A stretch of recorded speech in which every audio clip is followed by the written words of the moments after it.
Vladimir Putin will be president for life.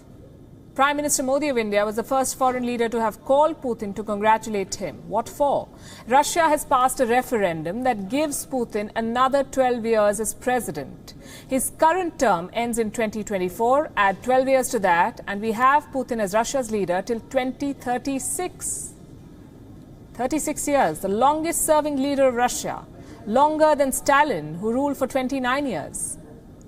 Putin grew up in the Soviet Union. He was part of the Soviet machinery. He takes pride in the Soviet glory, and yet he manages to distance himself from the decay that marked the USSR. He's often been called the new Tsar of Russia, a leader who has destroyed all political opposition and wins elections with landslides. Tonight we'll tell you the story of Putin, the making of the Tsar. Putin was born to working-class parents in a house that is said to be infested with rats and smelled of cabbage stew. He was rebellious. Children carried flowers for teachers in Russia then. In the USSR, Putin took a potted plant. He was caught with a knife in school and denied membership to the youth wing of the Soviet Communist Party. He called himself a hooligan. He played a guitar, listened to contraband Beatles records. His father pushed him to take up boxing. A punch broke his nose and he gave up. Then he took up judo. It suited him better because he was short and thin. Putin says martial arts transformed his life, gave him a means of asserting himself. His first leadership role came in the middle school. He was a school's leader for the Communist Party.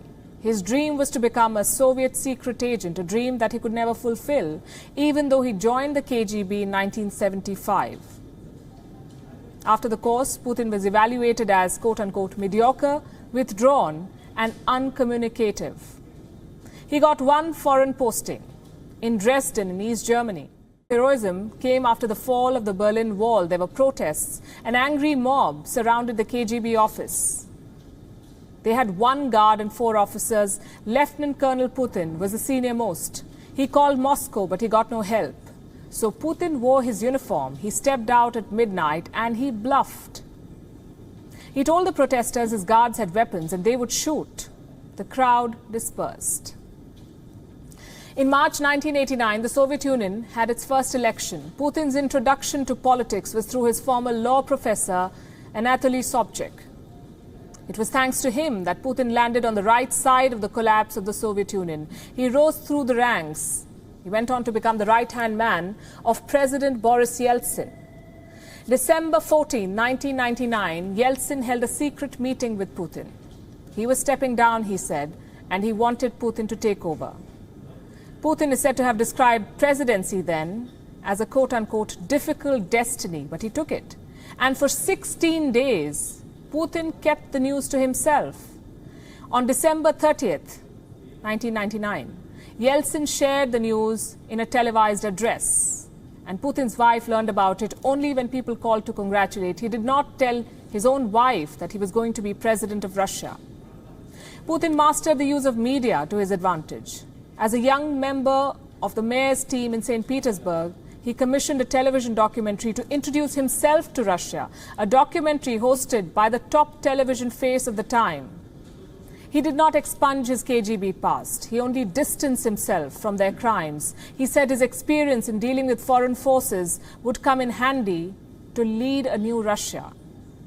And to this day, propaganda movies remain a hallmark of Putin's political journey.